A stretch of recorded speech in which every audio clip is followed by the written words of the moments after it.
Academy of Sound. I'm here today with Sam Coulson, who's the newest member of the ENGL family, newest endorsee, and he's just picking up his Powerball 2 today. He's a Z9 foot switch controller all, and he's now playing as the new lead guitarist.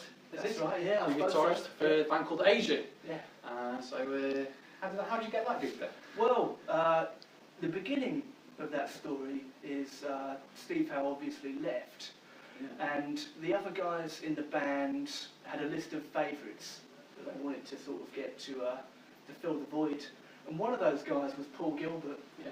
And I was lucky enough to do some work with Paul Gilbert at the Great Guitar Escape last year, and he's been sort of a good friend and a mentor, and he actually put my name forward for the gig, which was an incredible honour. He's one of my favourite players. So just to have that happen was brilliant. And after that, I went down to meet them all, and we sort of sat around and discussed what they wanted from me. And then it became official. I suppose that was January. We've got our first gig coming up next month in June in Milton Keynes. Oh, okay. Very cool. Yeah, so quite an exciting time. Excellent. Excellent. So how did Paul Gilbert get a hold of you? Actually, I sent an email to his website forwarding some of my videos that I put on YouTube at the time. Right. Just sort of asking him to sort of check it out. And he did, and he liked it. And I met him for the first time in 2010 at the NARM show. I was doing some stuff with Charvel there. And yeah, I suppose it's gone from there, really. Cool, cool. You were endorsee of Charvel as well, isn't it? Yeah, Charvel and Fender. Oh, right. Cool. I'm a really big fan of Stratocaster style guitars. I just think they're so versatile and they just look so iconic. The thing about Charvel for me is it really does everything for me. I've got the humbucker pickups in here, as well as a single coil in the middle, so I can get all of those clean tones that you'd associate with Fender guitars, with like the 2 and the 4 positions on the 5-way switch, as well as just popping it over to the humbucker and getting the full-on raunchy heavy metal sound. Yeah, the shred sound. Totally, the big, thick, saturated. Yeah.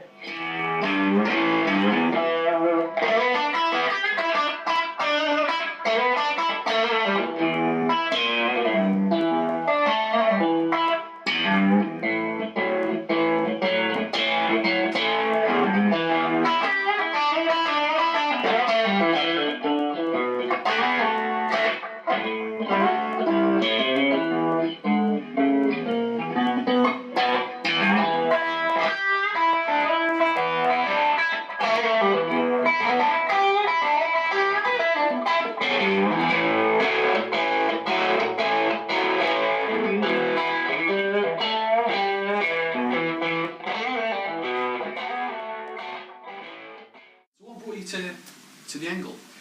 Well, I've used ENGL previously in a band I was in before, but a really good friend of mine, Richie Faulkner, turned them on to me recently. He's been playing them on the road, and he's just been singing their glory with how reliable they are. You know, they sound fantastic. They're never going to break down on you, and they just look quite evil. You know, it's a cool thing to have on the stage there. They do look cool, with the lights lit up. Oh man, I mean, yeah. you know, Yeah. I want a couple of these in my front room just to have a look at. Yeah. Yeah. Cool, excellent. So you've picked the Powerball 2. Yeah.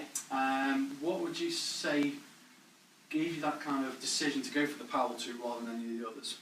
Was it mainly the sound, or was it the features? I think the versatility. Yeah. I think coming into today, I expected to walk away with the retro tube, which I really love. The clean sound is amazing, and it does a really good sort of gain stage as well. And usually for me, I'm running a couple of pedals on the floor, so I usually get my lead sound with a distortion pedal rather than a third channel. So I thought that probably would have been the one for me. But just the features that you get on the Powerball 2 here, I think when it comes to the recording scenario, that's going to be a better tool to have in my camp. Yeah. Yeah. Yeah. I think the good feature about things like the Powerball 2 and also like the retro tube and the 5-ball is they do have the noise suppressor built in there as well. Of course. So when you're gigging live, Yeah. you don't get kind of that awful hum and hiss that comes through on the gain channel, which can. Yeah. What do you think of the brightness? Because you quite like that, didn't you? Because it kind of resembled another brand amplification, didn't it? Yeah, totally.